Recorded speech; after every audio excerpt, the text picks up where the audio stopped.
I want to introduce the next speaker. Of course, I speak of Josh Cobb. He has had a direct impact on every business that he supports. I know that firsthand because at the Agents Agency, we use his products and we've used it for some time, and I speak of Steps. From the ground up, he built this amazing business and he has literally changed the landscape of content marketing, social media and digital analytics with a niche in the real estate space. Let's welcome him up, the CEO of an SEO business, Josh Cobb.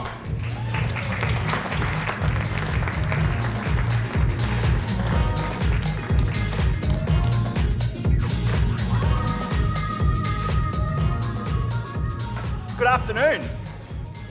Manos promised me that he'd only have one Queensland presenter here today, so we've got two. So it was great listening to Nick, hearing that story. We too have a team in the Philippines as well. We have 27 staff over there, and that video I think that Nick showed is just a great encapsulation of the culture that we certainly see ourselves. So, and Fiona, I'm going to carry on Fiona's journey here around data and the importance of data, because AI, artificial intelligence, doesn't work without it. Now, I want to go back a few years. And I first saw I was just saying to Fee in the break, I first saw her speak in 2010 at ARIC when it was in Sydney. And I remember back then, I still had a MySpace page. You guys have a MySpace page? Yeah? Everyone was friends with Tom, right? Anyone under the age of 25, you have no idea who I'm talking about. But there was a time when social media when it was first becoming something that we in real estate thought this could be something we could use to promote our properties, promote our listings, promote us and our reviews. And back then, social media was something that a lot of people were thinking, you know what, I'm not quite sure about this thing, so I'm just going to let everyone else figure it out first. See how they're going to use it, and then I'll jump in at some point when I know how to use it. AI and artificial intelligence is not like that. We cannot leave it 3 to 4 years to let someone else figure it out first. We all have to do it together. Otherwise, we're going to be so far behind in 3 to 4 years, it's not going to be funny. I want to take you on a little bit of a journey today. AI is kind of like a drinking game now, and when someone mentions AI, you've got to take a shot. It's that common. We hear it so much. It is a bit of right at the top of the hype cycle at the moment. We all hear it everywhere. But on a personal level, my wife Tatum and I, and our two boys, Leo and Charlie, we live in Brisbane, just like Nick. That photo in the middle there is something I love doing. I was saying to Manos yesterday, the more we teach, the better the industry becomes. And that's something that we take really seriously, is making sure that we're here to teach, we're not here to sell. And the more we teach, the more that you guys get to benefit. So that's a big part of my role. Is I'm on a lot of planes. I'm on about 150 planes a year, and this is what I do. I love presenting, I love teaching what we learn, and sharing all the secrets that we find and discover. We don't like hiding that stuff. And then down in the middle here, this gentleman here in the middle, guy on the left there, he was actually the lead singer and guitarist in my band that I played with many, many years ago when we both had more hair. But the guy in the middle there, his name is Joe Polizzi. He founded the Content Marketing Institute. And we've all heard of the term content marketing, no doubt. He invented it. He came up with that term. And Joe Polizzi's conference over in Cleveland in the middle of America, we go to every single year. And it's the best place to go if you're a rock and roll fan, because the Rock and Roll Hall of Fame is in Cleveland. It's incredible. But that conference is where we learn what's happening outside of real estate from a marketing perspective. Because we're kind of an industry that copies each other a little bit. Don't you agree? We've just got to change the colour of the logo if we're going to copy it, or the font. So we do tend to copy each other a little bit in real estate. So we see it as our duty to go outside of the industry and outside of the country to learn some things that are happening in other industries and bring them back into Australia, bring them back into real estate, and test them out with the industry and see if they work. And if they don't, we drop them. If they work great, we implement them and we teach businesses how to do the same. Something not a lot of people know about me on a personal level is you won't find me between 9 o'clock and 1 p.m. on a Saturday. That's my front yard. I was the top 4 Brisbane Best Lawn competition in 2022. So you can see I've got the RMs on. I'm a bit of a country boy at heart. I was born and bred in central Queensland. And you'll meet my dad throughout this presentation. He had the best lawn in the street growing up. Unfortunately, I've inherited those genes. On a business level, websites is the biggest part of our business because we believe it's the most important platform for your business. I know we've got some sponsors here today, but I'm going to back you guys and say your real estate website is the most important platform for your business because it's the only one that you own and it's the only one that you can control and it's the only one where you're not competing for attention. And I've been saying this now for 10 or so years since we started the business in 2014, and a lot of businesses now are catching up, and it's really exciting to see. So as an industry, I think we've come a really long way in that regard. And then we have a team of digital marketing experts that help businesses with all of those things that relate to digital marketing. So SEO and SEM, Facebook advertising, all of that geeky stuff. We're the digital marketing team for our clients. Now, this is where it all started for me. I've got a very similar story to Nick. I'm 10 years older and probably a few kilos heavier. I wasn't a professional tennis player. I was a professional musician though. So I came into the industry from an industry that didn't pay that well. And I thought, what can I do that you don't need to go to uni for and you don't need that many credentials to get into? Real estate, that's what I'm going to try. And property management was actually the first, that piqued my interest the most. It wasn't sales. And that's where it all started for me at Kennedy Terrace in Paddington in Brisbane. Margaret Waterman was the principal of a property management business that gave me a chance. And on my first day of real estate with Margaret, I said, Margaret, what's the secret to success in property management? And she said, a top drawer full of chocolate and a Dan Murphy's loyalty card.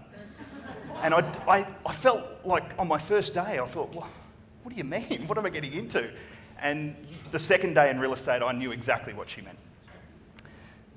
Now, I remember a time when we used to have to use these things to market our properties. We would take that ugly looking thing out of the back of that ugly looking thing.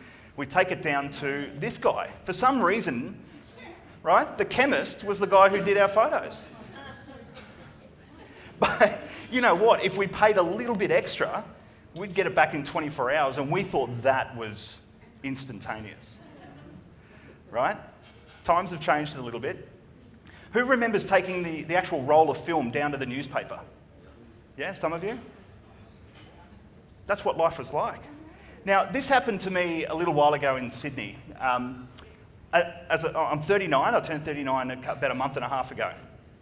So I'm just on the bracket of the Gen X, Gen Y fee? Yeah. And this happened to me in Sydney. I was sitting in the reception area waiting for a principal for a meeting. And just behind the reception area where the property management team usually sit, there was anarchy. You know why? Because the Wi-Fi was down and she couldn't stream her Spotify playlist that morning. And I thought, I was angry. I said, you don't know what struggle is like. Do you know how we used to make a playlist? Right? And if the DJ would just shut up for a minute so we could capture the end of the song, right? This was our life. And God forbid something happened halfway through the recording or the tape just all spilled up. What did we need to fix the tape? Right? So you had no idea. Anyone under the age of 25 in the room, you don't know what struggle was like. It was hard. Life was hard. Now, this was me down at the library at my school, in high school. I graduated high school in 2002, so that was right when Napster was starting to become something that we'd take a thing of 750 megabyte CDs to school and we'd chuck them into the machine and try and rip as many songs off Napster as we could. And then the iPod came along, and then we all know about Spotify.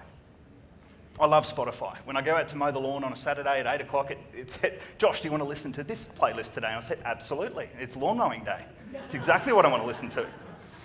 For those of you who want to know what my playlist is, it's a little bit of Australian rock, Airborne, those sorts of bands. I love that sort of stuff. So that's what I mow the lawn to if you're interested.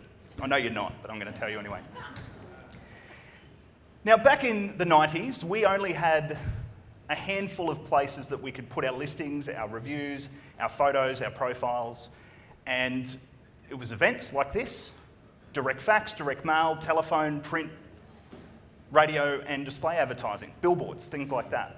As we move into the 90s, realestate.com.au, I believe it was 94, someone who's speaking today might correct me on that, and we all thought, no one's ever going to sell real estate on the internet, surely not. And then Domain joined the race in 1999. In 2000, we started to see the growth of online video, Facebook in 2007, Instagram, and so on and so forth. And then in 2023, if you look, we had to condense that, and that's certainly not the full list.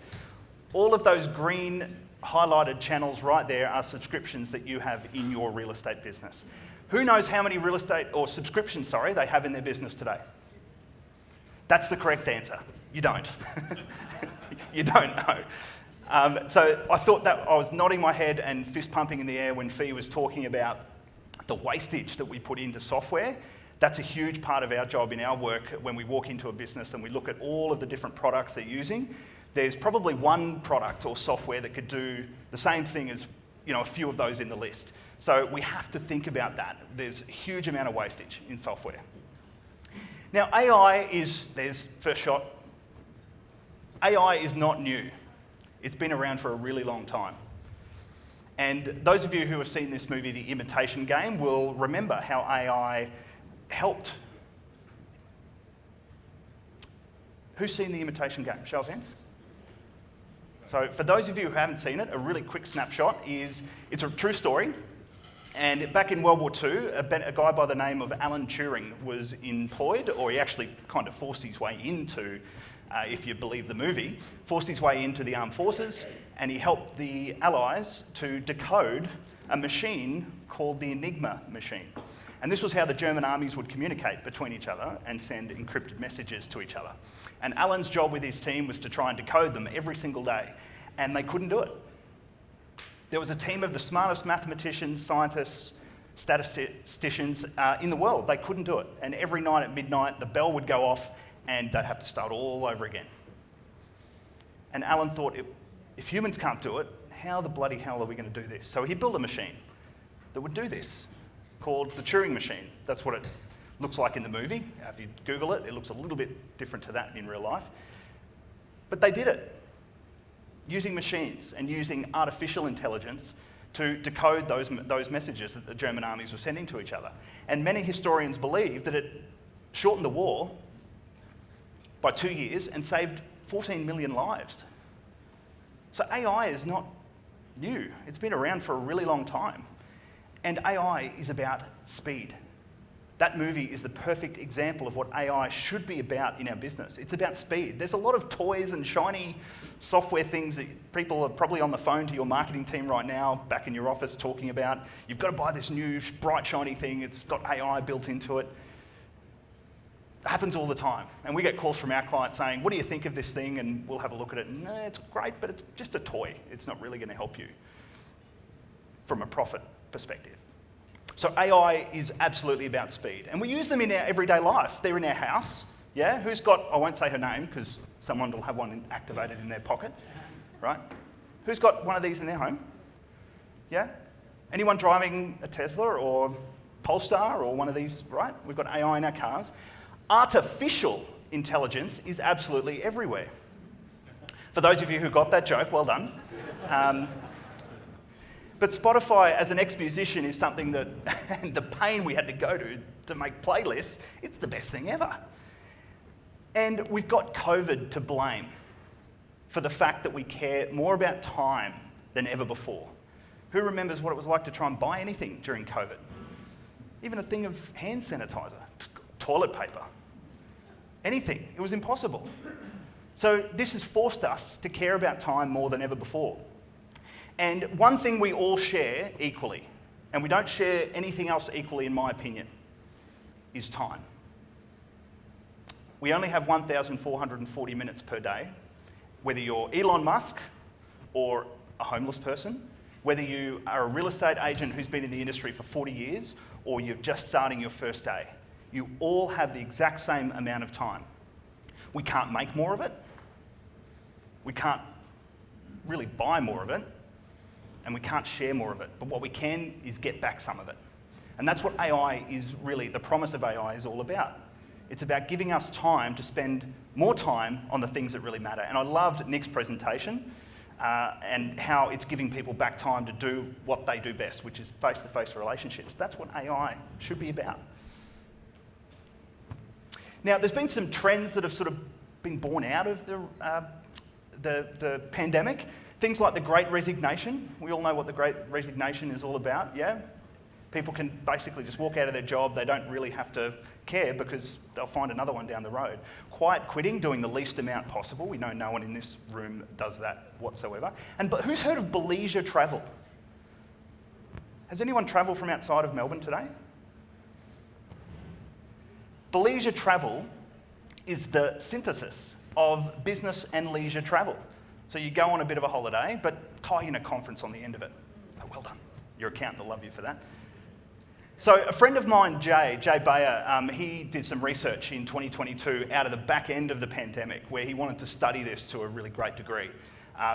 Jay's an amazing marketer, amazing thought leader in the space of customer service, customer experience, and marketing, and advises some really big companies all around the world. And he partnered up with a company, I believe it was Gartner, for this research. And what they discovered in this research was 64% of people say speed is now as important as price. 2/3 of people believe speed is just as important as price. And if you look at the spectrum of the different demographics and age ranges, you'd think people who grew up with technology, the younger generation, are the ones who would expect a response within 4 hours or instantly, because they get everything instantly. It's actually the boomers. Who's the biggest group of people who's buying and selling real estate in your market right now? Yeah, it's probably at the top end of that chart. So from a marketing perspective, if you look at a platform like TikTok, for example, 16 to 24-year-olds are 70% of their demographic. So is it a channel that would be worthwhile using as a marketing channel? That's another question I'll pose to you a little bit later. But when is speed important to you is another question Jay and the team asked, and it's pretty much everywhere when it comes to getting help with a problem, getting question answered, getting delivery, paying for a product, getting an appointment to find information about a product. And in real estate, we get a lot of questions. And I got this stat from a friend of mine, Tristan, who's here in the room. I've just been off the back of a bit of a world tour around Australia, running some workshops on AI and digital marketing. And one of the things that Tristan shared with us in that presentation was the biggest group of people in your CRM is who? The biggest group or biggest list of people in your CRM is who? That's a question. Buyers? Prospective buyers. Yeah? So something we discovered with our platform, Advance, which is a social media ads platform, we discovered that more people now attend open homes than send emails. Why do we think that is? Because they've got all the information, yeah? What do we think? They need to what, sorry? They need to discover it themselves, yeah? Why don't people send more emails? Because they don't expect a response. Yeah? So we've kind of done this as an industry. We just haven't responded to people. There's tools that are out there that can help with that. We've got tools like Rita and some of these intelligent response platforms and things like that. But ultimately, as an industry, people don't believe we're going to respond. So I'll just go to the open home and ask my questions there. It's quite fascinating. Now, we've all heard this chestnut, I'm sure. Pick two, good, fast, cheap. Yeah? Now, I would argue that fast is no longer an option. You have to include it. So you can be good and fast, cheap and fast, but you damn well better be fast.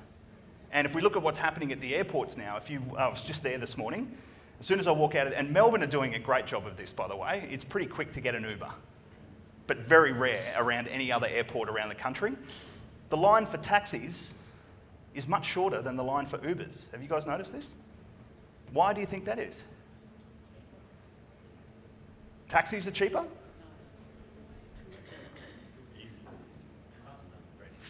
Let's rewind back to pre-COVID. It was the complete opposite.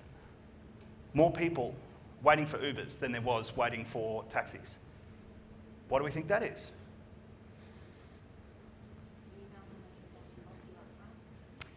Yeah, but speed is more important than price for 64% of consumers. So as soon as I travel quite a bit, and I would quite happily wait 10 minutes for an Uber, pre-COVID. I'm part of that generation as well, where I don't want to wait. So I'm going to jump straight into taxi because it's there. Yeah? And here's the thing about AI. It can speed a lot of things up, but fast for fast's sake is not the answer. And unfortunately, that was something a property manager, I believe in Victoria, found out a little while ago where it was trending news. Unfortunately, many of you have heard this story, and I hope you're not in the room because I felt so sorry for you. They copied and pasted an entire ChatGPT prompt into the property description, posted it to all the property portals, and it was her face and her name and her business all over news.com.au on March the 6th for the whole day, and I felt so sorry for her. Because property management, as Fee said, I've worked in the department, it's hard. You've got a million things being thrown at you every single day. The last thing you're thinking about doing is copy editing your own property descriptions. So fast for fast's sake is not the answer.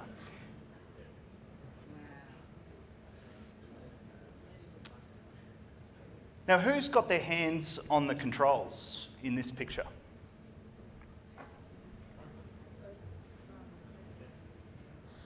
So if you have a look at the two gentlemen sitting in the plane there, guiding it down to land, there's one distinct difference between both of them.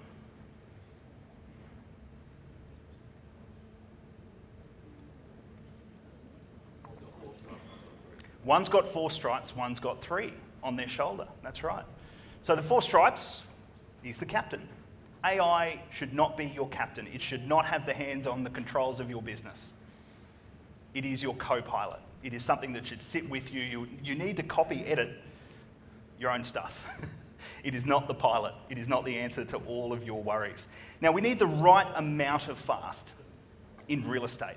And I use this story because it makes sense to most people, especially those of you who like Mexican food. My wife and I went with some friends to a Mexican restaurant in Brisbane about 4 weeks ago, and someone ordered a burrito, and it came out, it was like there, within 5 seconds of them ordering it. Like 5 seconds, I'm not kidding, it was there. And I'm like, hang on. Have you got like a burrito factory going on out there? Like, did someone not want that, so you're just giving it to... So it was too quick.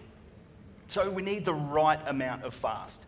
And if you have an intelligent response system or software in your business to reply to people who are inquiring about properties, and it's instantaneous and it's responding from a real human, they know it's not. There needs to be a little bit of a gap to make it feel more human if you're going to do those sorts of things. So we need the right amount of fast. Unfortunately, in real estate, we have some stats that go against us. One of those is the distrust of our profession. We're better than car salesmen. Woohoo! You guys know that federal politicians are higher than us? How does that make us feel? It's horrible. The average time it takes for an appraisal to be prepared and sent back to someone when they've said, I want to sell my house, Manos, can you please send me an appraisal? 3 days. How do we feel about that? Are we ashamed? Are we like, that's just business, that's how long it takes? How do we feel? Ashamed? Who thinks that's kind of acceptable? It's like just normal, yeah? So I'm going to show you something in a minute that will hopefully change your mind around that. And we just released an article actually yesterday on that particular topic. So we all are aware of these instant property estimate tools now that are making their way onto more and more websites. All of the banks have them, all of the portals have them, and the consumers love them because they get something instantly. They don't have to be bothered by an agent, and that's why it's really important to have this tool on your own website, is because on all of these platforms, there's no real estate agent at the end of that form to say, you may have made some improvements to your property, and that's why this estimate might be inaccurate. And you know what? The best way to get an estimated potential selling price for your property is what? An appraisal. So who's the best person to be giving that information to consumers in your opinion? So you can get these tools, you can put them on your website. They use the same AVM models as a lot of these platforms do. Some of the AVM models now are tailored to the real estate industry, very different to how the banks use AVMs. Talk to your data company about your own solution for this. If you haven't got that on your website right now, it's absolutely something if I was an agent starting a business today, no doubt I would have one of those on my website. Now, part of the reason why I think consumers love those property estimate tools, even though they might be inaccurate, who thinks they're inaccurate? Show of hands. Yeah? I completely agree. And I think that's why the agents need to be having that conversation, giving the price estimate, but saying, hang on a second, this might not reflect the true value of your property, that's why you need me. And that's where the power of an agent comes in. But we can interpret speed as caring as consumers. And I want to share a story with you. We got some quotes for some painting, Tatum and I, a little while ago. And one painter got back to us within 2 hours. One painter got back to us it was the same day, but it was that afternoon. It was about 6 o'clock as he was driving home. He called me from the car. And the next one got back to us the next day. Who do you think we hired? It was the first one. He got back to us within 2 hours. He wasn't the cheapest. He was about $4,000 more, actually, than the rest of the painters. But I think we have this innate feeling as consumers that if it takes them that long to get back to us before they have my money, I wonder how long they're going to take to get back to me when they have my money. Yeah? Now, we sold an investment property in Brisbane. It was in December last year. And the agent, it was actually a client of ours. I won't say who it is, unfortunately, because I don't want to embarrass her. But after the sale was done, settlement went through, I sent them a hamper just to say thank you. There was a tenant in place, they negotiated to get the tenants out for vacant possession. Did an amazing job. And I said thank you. I know it was a really difficult situation. I didn't get a call back. I've never heard from her again, and it's now May. We're in May, 4 months later. Yeah? So in every competitive situation, we have to be first. And if we're not, it's costing us millions of dollars. And Manos, I don't know if you want to share some of the sort of stats around this later, but we have this tool. This is no one in the room, but this particular tool we use to gauge how a real estate business is doing when it comes to lead conversion. So lead generation and lead conversion, if you don't know, are two very different things. We have no problem with generating leads in real estate. That's not the problem. The problem is the conversion bit. So this particular tool tracks all of the vendor type leads that come in via a website. So people saying, I want an appraisal, can you please call me? Or I would like a property estimate. I want to get an estimate of what my property is worth. Can you please give that to me? And then what happens every single night, we track that address for 90 days to see if it comes to market. And who does it come to market with? So some of you might be familiar with a similar tool I think maybe one of the CRMs might have something like this. But this just tracks all of the leads that are coming in via the website. Now, if you're a business throwing a whole bunch of traffic at your website and you look over on the right-hand column there, the lead source, we spend a lot of money on Google ads, Facebook ads, SEO, all of these things we spend money on, active pipe, email marketing, SMS marketing. So we track where the leads are all coming from, and then we look at that address for 90 days to see who it comes to market with. So on this particular website, they had 893, top left-hand corner, 893 leads collected on their website over a 90-day period. And a real range of different sources. So Facebook advertising, Google advertising, emails, and so on. During that 90-day period, 159 properties went to market. And 70 were sold. But this is where it gets a little bit sobering for the business owner. And again, I promise there's no one in the room. 98 properties were listed with a competitor out of the 159 properties that went to market. So these are 893 people went to their website, said, I want to sell my home, can you please give me a call? 159 of those people put their property on the market during that period. and only 61 of the addresses that got entered into their website that didn't go to their competitors, they got. 98 people listed their property with someone else. And it represents almost $12 million in commission lost over a 3-month period. 3 months. Manos, yes, please. And if I can share our stats, and we've been working with Josh for many, many years, and before he had the tool to analyse, and obviously our members in the room will know that we tracked it manually, and our overseas team tracked the appraisal address searches, and the statistic was this, that 1 in 6 submissions of an address, not the full name and phone number and so forth, that's the gold obviously, but 1 in 6 came to market within a 6 to 18 month period. So when you track it for long enough, because this is only for 90 days, if you track it for long enough, no one comes to an open for inspection if they have an intention not to purchase and or interested in the future, imminent future, if you call 6 to 12 months imminent future to come onto the market. So treat them seriously. That's my recommendation. Yeah. Yeah, we also did some research, thank you for sharing, Manos. We did some research beyond this to see, well, what are the factors that would go into why someone listed with them versus their competitor? And we found when someone gets responded to within the first 3 hours, first 3 hours of someone, so if someone comes to your website, puts in their address, I would like to sell my property, please give me a call. The people who got back to those people within 3 hours, 80% of them would list with that business. 80%. Yeah? Translate that to the next day, 24 hours, 20%. Yeah? So that race to relationship, that you might have heard that phrase before, that's a serious amount of money. 12 million bucks in lost GCI. Now, property management is not immune, yeah?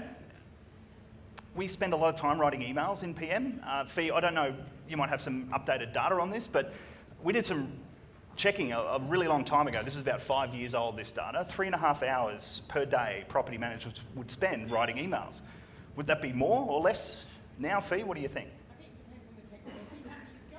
About 5 years. So it was about 2019? Yeah, I think it would be less now, but that would be based on some of the automation into the softwares. Yeah. Like the emails are still going, Yeah. right? But I might not be writing them. Got you. Does that make sense? It does, absolutely.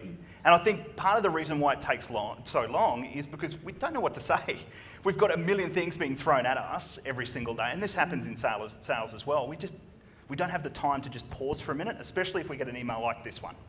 And this is a real example of an email that one of our clients received from a really pissed off tenant. They received an email to say that that's the email right there. You're being informed that I, Josh Cobb of 123 Coral Court, is claiming rebates of $820 for 10 months without hot water, $660 for more than 8 months without a car park, and I want that credited to my account immediately to avoid legal action. Now, to get that in your inbox as a PM, you're going to do probably one of two things. You're just going to let it sit there until you've got the brain capacity to try and process it and respond, or you're going to forward that on to someone a little bit above your pay grade to deal with it because it sounds something like it's pretty serious. Yeah? But with tools like ChatGPT, you can pop that email into ChatGPT and say, I have received the following email from a tenant. Please write a calming response, calming being the real operative word here, letting them know that we're taking this seriously and we'll get back to you soon. And this is what it spits back in less than 4 seconds. Now, to write an email that perfectly worded, spell-checked in British English, not US English, that's going to take a property manager a hell of a lot of time to put together. Now, you don't need ChatGPT, the platform outside of your inbox. You can have it right there in your inbox. If you're using Gmail, there's a plugin for that. If you're using Outlook or 365, there's a plugin for that as well. So it doesn't have to live outside of your inbox. We can use these tools to be faster. So AI it's about speed. And I want to finish up with a bit of a personal story. That's my little brother there, the redhead, and me sitting behind him. As I said, my dad had the best lawn in the street. That's my dad there on the right-hand side with the best-looking hairdo and aviators you've ever seen. That was at SeaWorld, I believe, in 1989. look at that haircut. I was showing this to my mum the other night, and she said, I can't believe I had hair like that. Right?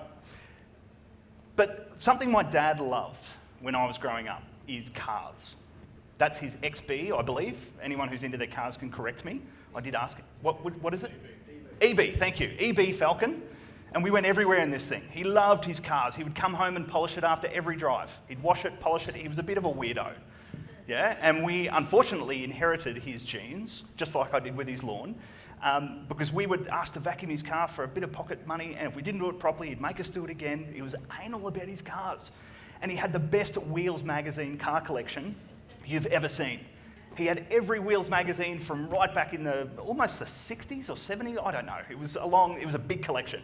And in 2011, our house in Brisbane got flooded in the 2011 floods. Dad was more upset about losing his magazine collection than he was about anything else. He actually cried over it because he's been collecting these things for a really long time. Now, my father, we didn't have much growing up. We didn't sort of miss out on much either.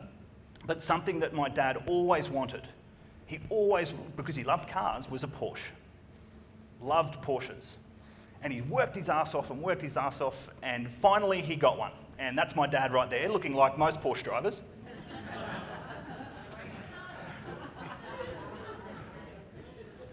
So it's a 994 911, the last of the naturally aspirated Porsche 911s. Beautiful car. And as a young kid coming home, looking at that, I was like, whoa. And he would polish this thing. He wouldn't let anyone touch it. You walk past with your school bag, you had to be very careful. And he was that guy who parked it right down the end of the back end of the car park so no one else parked next to him or put a trolley into it. And then someone would park next to him and he'd get the shits because someone parked next to him. He loved this thing. Again, unfortunately, I inherited my dad's genes and I watched this guy on YouTube every single weekend with my two boys. Charlie and Leo are 8 and 5. They're starting to get into the boy things, cars and footy and all this sort of stuff. And Larry, who runs this YouTube channel, who's heard of Larry? Anyone heard of Larry? A couple of you? So Larry runs this YouTube channel where he polishes stunning cars. And he also goes and finds really old cars in barns that are really dirty and he brings them back to life and sells them for a fortune. And one night sitting at home watching his YouTube channel, I thought, and he sells products. He sells polishing kits and ceramic waxes and all this stuff if you're into your cars. And they sell it here in Australia now, so you can get it from Sydney. And one night I thought, bugger it. Like most of us do, if we've had a glass of wine and we're watching something, I'll buy one of these things. So I bought this polishing kit because I thought, bugger, I'm going to try. I paid $2,500 to have my car ceramic coated. I want to give it a crack myself. So and he gave me the faith that I could do it myself through all of his videos. So I spent $2,500 to get this polishing kit shipped over to Australia, and within the next morning, I bought that at about 9 o'clock on a Wednesday night. The next morning, this video was sitting in my inbox. Josh Cobb, what's going on, man? Larry from Ammo NYC. How you doing down in, I think you're in Australia, .au I see is your email address. We're actually going to be doing, hopefully, I think I might be visiting Australia next at the end of this winter, potentially. Kind of excited about that. I'll let you know if I do. But anyhow, I know you ordered Reflex Pro 2 and a bunch of stuff. I just want to say thank you. Absolutely means the world to me. Plus, freaking love Australia. I really want to go there. Check that out. That is Immerse. We're shooting a video. We already shot a video on that, but I'm shooting another video with Doug DeMuro the next couple of days. He's going to come down and we'll do a driving thing. So check that out in the next, I don't know, maybe 7 to 10 days or so. It depends on how long the edit is. But anyhow, if you have any questions about the polishing kit, shoot me an email, and thank you for your support. I'll talk to you soon. Bye. Mind blown. So that was the next morning. So I wrote back to Larry straight away and I said, wow, what a lesson in customer service. And I said, I didn't say this, but I felt like saying, do you know real estate agents take 3 days to send an appraisal? Yeah? And this guy's busy. He's got millions of followers on YouTube, people trying to get a hold of him from each and every bloody car company. He is busy. And he took 30 seconds out of his day to shoot that little video. It's not AI, it's actually him. It's not an AI video. And we're taking 3 days to get an appraisal back to people? Come on. I think we can do a little bit better. So he wrote back saying, Josh, and by the way, I wrote that just as I got out of bed when I saw that. He wrote back within like a couple of hours to say, yeah, no worries, I'll let you know when I'm in Australia, we'll go for a drive. He never did, by the way. So I think artificial intelligence will replace a lot of things. I don't think it will replace people in our business, but I do think it will replace the tasks that those people in our business perform. Does that make sense? And it's already doing that. It's already doing that. And there's so many different examples of how AI can improve all areas of business, from admin to marketing to sales to PM to efficiency. But AI will never replace the feeling that someone gets from that real human interaction. It certainly won't replace the feeling I have for Larry in his business now. We've bought a whole bunch of stuff from Larry. So I think AI, that's what it's all about, in a nutshell. I'd love to sit here today and share with you a whole bunch of examples of AI, get down into the nitty-gritty of how to use these tools in your business. But please just take away this, if you can write this down, that AI is all about just giving you more time for those human interactions. That's what it's about. But Manos, Arthur, Maria, everyone, thank you so much for having me. I'll see you soon.